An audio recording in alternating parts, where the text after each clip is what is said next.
Kung papipiliin kitang ipaglaban ng pagmamahalang ito, anong klaseng buhay ang maibibigay ko sa iyo, Elisa? Walang paligoy-ligoy na tanong ni Franco. Malakas ang tibok ng puso ni Elisa habang nakatitig sa lalaking kaharap niya. Sa liwanag ng ilaw mula sa kapitbahay, kitang-kita niya ang lungkot sa mga mata ng binata. Mga matang dati puno ng pangarap, ngunit ngayon nababalot na ng pag-aalinlangan. Hindi ito ang unang beses na nagtangka silang lumaban para sa kanilang pagmamahalan. Ngunit ito na ang unang beses na naramdaman niyang unti-unti nang gumuguho ang dati matibay nilang pag-iibigan. Hindi ko kailangan ng marangyang buhay, Franco. Alam mo naman yan, diba? Ikaw lang ang mahalaga sa akin.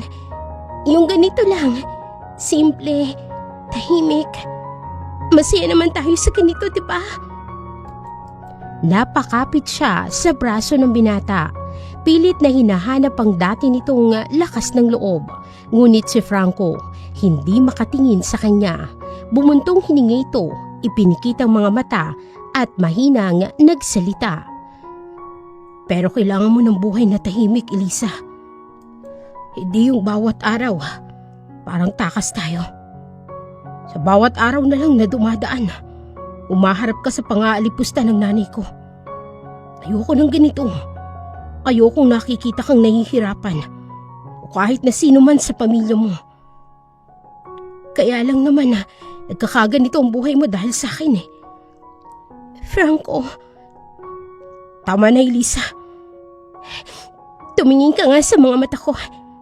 Malakas niyang sigaw sa binata. Ngayon ka pa ba susuko? Ang layo na nang naabot natin, mahal ko. Kinaya nga natin ang 2 taon. Wala namang bago sa ginagawa ng nanay mo eh. At kahit ano pang gawin niya, hindi ako matatakot sa kanya. Alam mo naman yan. Kung kaya ko lang pigilin ang lahat ng ginagawa ng mama ko. Kung kaya ko lang panindigan tong walang nadadamay. Pero hindi eh. Umiiling ang binata habang masinsinang nakatingin kay Elisa. Elisa, pati pamilya mo. Wala na silang katahimikan dahil sa akin. Wala na kayong maayos na kabuhayan. Wala nang pambili ng gamot ang tatay mo. Nibigas man lang, Elisa. Franco. Mas naging matindi ang pag-agos ng luha niya. Subukin pa. Ako ang dahilan ng lahat ng paghihirap niyo. Hindi mo ba naiintindihan? Nauubusan ng pag-asa nga sambita ng lalaki. Nanatili siya sa pagkakayakap sa binata. Natatakot siyang bitawan ito sa pag-aalalang hindi niya na muling makakawakan pa si Franco. Kahit naman siya, kinakabahan din sa susunod na mangyayari sa kanilang kabanata. Gusto niyang maging matapang at hindi ito sukuan.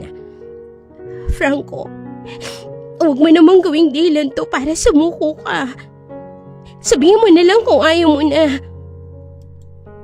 Pero huwag mong gagawing dahilan ng pamilya ko.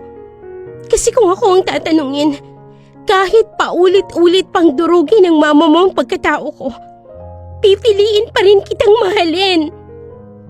Saglit na natahimik si Franco. Tumingala ito. Paulit-ulit na pinupunasan ang kanyang luha. Ganoon na lamang ang gulat niya nang hawakan nito ang pisngi niya. Masinsinan siyang tinitigan ng binata sa kanyang mga mata. Kailangan na nating tumigil. Mahal. Anong ibig mong sabihin? Nakikipaghiwalay ka na nga sa akin?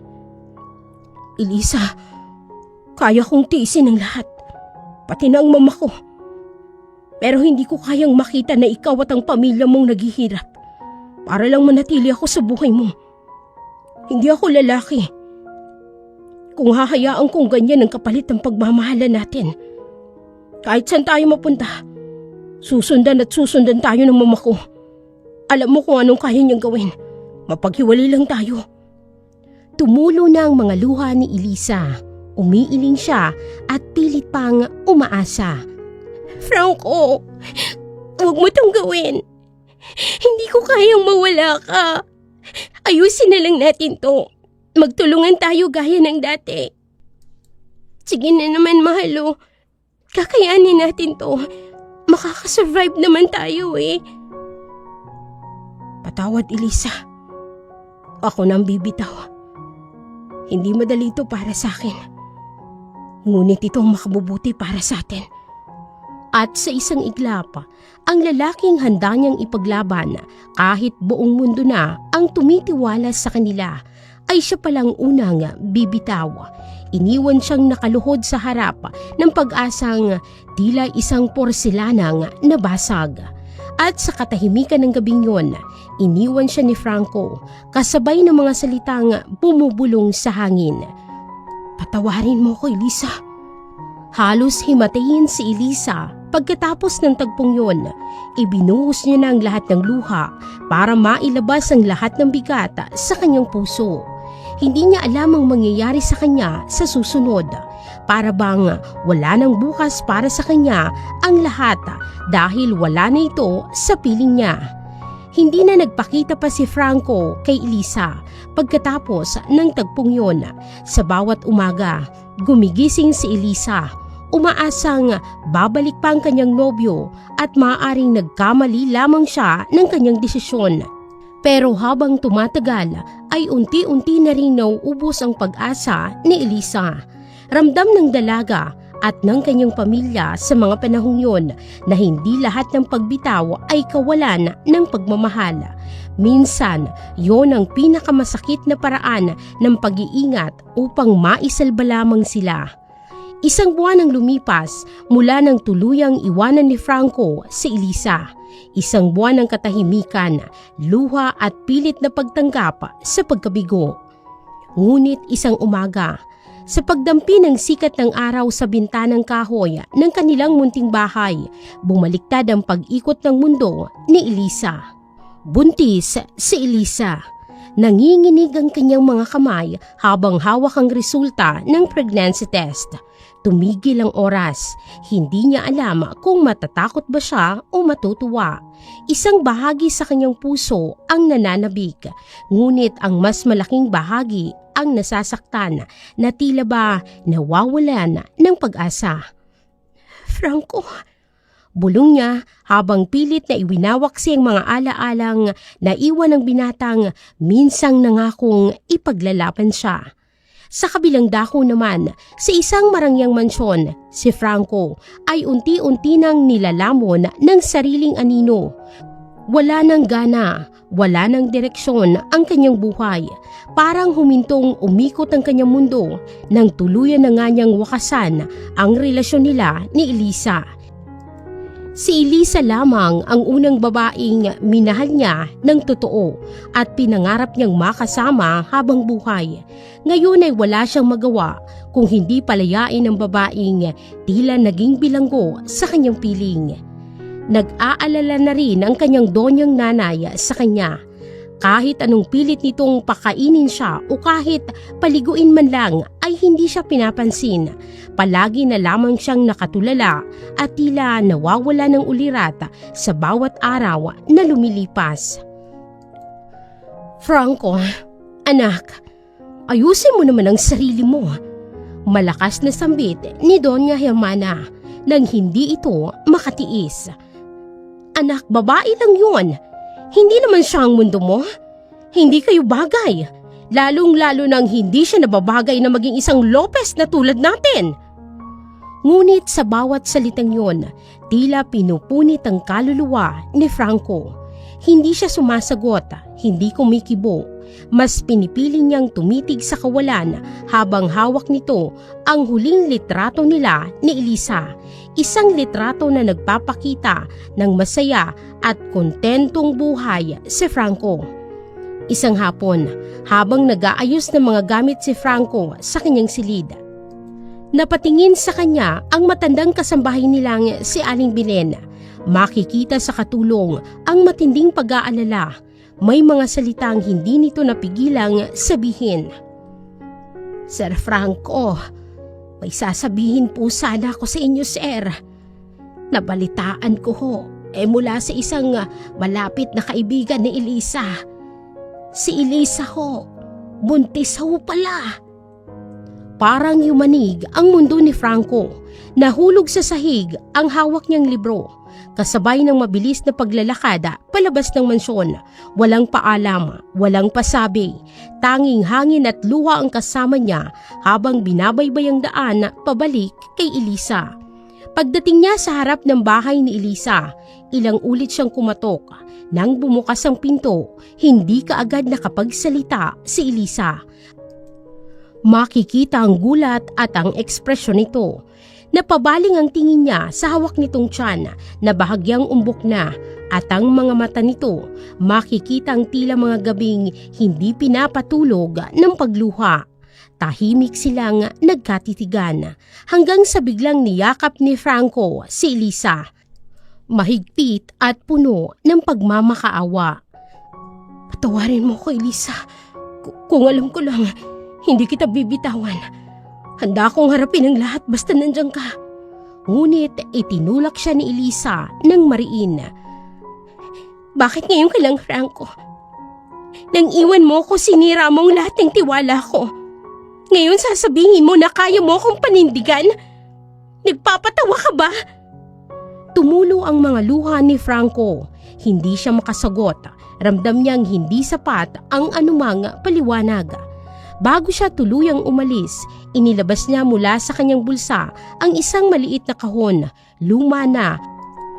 Ngunit maingat na iningatan, iniabot niya ito kay Elisa. Aminin ko man o hindi, sa puso ko, wala na akong ibang gustong makasama, Elisa. Naduwag lang ako ng sobra dahil ayoko rin namang nakikita kang nahihirapan o ang pamilya mo. Dahil sa ginagawa ng mami ko. Huli na ang lahat, Franco. Hindi na kita pwedeng pagkatiwalaan pa. Dahil nakita kong kaya mo kong iwan kapag nahihirapan ka na at hindi mo na kontrolado ang lahat. Dalhin mo na tong binigay mo sa akin. Hindi ko kailangan to, Franco. Elisa, please. Nagmamakaawang sambita ng binata. Kung ayaw mong suotin, ibigay mo yan sa anak natin. Sa tamang panahon, babalik ako, Elisa.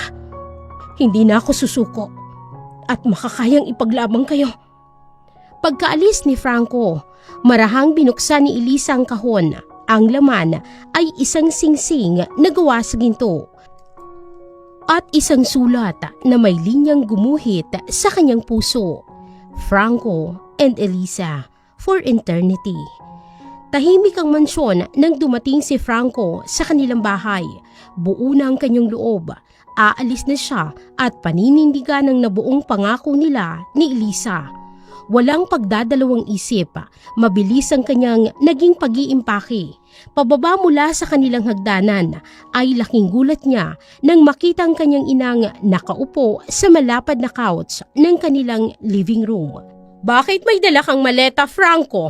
Heto na naman ang malakas na pagdagungdong ng tinig nito. Saan ka na naman pupunta? Pinayagan na ba kita? Kailangan pa ho ba, ma? May kalakasang naging tanong ni Franco. Alam mo na rin na magtaas ng boses dahil sa babaeng yun. Alis na po ako rito. Magsisimula ng bagong buhay kasama si Elisa at ang magiging anak namin. Hindi na ako pwedeng maging sunod-sunuran sa iyo, ma. May responsibilidad nang nakabang sa akin. Sandaling natigilan si Doña Hermenia. Kitang-kitang bigla ang pagkabasag ng lamig sa kanyang muka. Napalitan yun ng nagbabadyang pagsabog. Anong kalokohan na naman ang sinasabi mo, Franco? Kailangan ko pa hubang ulitin? Nauubusan ng pasensyang tanong ng binata. Tumawa ang ginang, may kasamang panghuhusga. Nasisira na ba ang ulo mo? Ilang beses ko bang sasabihin sa'yo na hindi nga kayo bagay? Hindi ka pwedeng magpakasal sa babaeng yon. Bakit ba ang hirap mong paliwanagan, Franco? Hindi ka talaga nakakaintindi! Ma, ikaw ang hindi nakakaintindi sa akin. Pinigil muli ng binata ang mga sasabihin ng kanyang ina. Matanda na ako, ma. Anak mo lang ako, ngunit hindi mo pwedeng kontrolin ang buhay ko. Makikita ang labis na galit na ngayon lamang ipinakita sa kanyang ina. Kailan ba naging mali ang mahalin ng isang mabait at tapat na babae, ma? Kailan naging mali ang maging masaya? Dahil ba mahirap lang ang pamilya nila, kaya ganyan na lang kalit ang tingin mo kay Elisa? Ma, siya ang gusto ko at wala na akong ibang gusto kundi si Elisa lamang. Hayaan niyo naman ho ako maging masaya. Buong buhay ko, sinunod ko ang gusto ninyo. Kumuha ako ng kursong hindi ko naman gusto. Gawin ang lahat na mapasaya ko lang kayo, kahit durog na ako. Hindi kita sinuway, ma. Sana naman, ibigay mo na lang sa akin to. Isang mariing sampal ang lumapat sa mukha ni Franco, pero hindi siya natinag. Hindi na siya yung dating Franco na susunod lamang sa bawat utos ng kanyang ina. Tumayo siya ng buong tapang, hindi kumukurap at hindi humihingi ng tawad. Sige, tumuloy ka sa pag-alis. Siguraduhin mo lang nakakayanin mo at nang ilisang yan ang galit ko. Hindi mo pa alam kung anong kaya kong gawin, Franco! Hindi sumagot si Franco. Tinalikuran niya na ang kanyang ina, daladalang bagong tapang sa puso niya kahit na alam niya nga mabigat ang kapalit. Nang makalabas ng mansyon si Franco, agad na tinawag ng Donya ang kanyang mga guard at inutusan na dalhin si Franco sa kanyang kwarto at ikulong ito roon. Siya nang bahala pagkatapos nito. Ginawa ng mga gwardya ang utos ng Donya at matagumpay niya nga naikulong ang kanyang anak sa sarili nitong kwarto. Wala nang nagawa pa si Franco kung hindi ang manatili sa 4 na sulok ng kwartong yon. Lugmok na lugmok siya, tila may kung anong mga boses na gumagalugad sa kanyang isipan. Hindi siya makatulog. Makikita ang matinding desperasyon. Kinabukasan, ang araw ay tila mas mabigat kaysa sa dati. Sa buong mansyon, katahimikan ang bumabalot sa kanya na para bang may nakabiting anino sa bawat sulok. Natigil ang katahimikang yun nang isang malakas na sigaw ang umalingaw-ngaw mula sa ikalawang palapag ng mansyon. Donya! Naghihisteryang sigaw ng katulong. Donya Hermenia! Si Franco po! Halos madapa pa ito makalapit lamang sa Donya. Nagmamadaling umakyat ang Donya, mapuntahan lang ang kwarto ng kanyang anak. Binuksan niya ang pinto ng silid ni Franco at doon nakita niya ang hindi niya kailanman inakalang makikita. Si Franco nakahandusay sa sahig, wala nang buhay ang kanyang mga mata, wala nang ini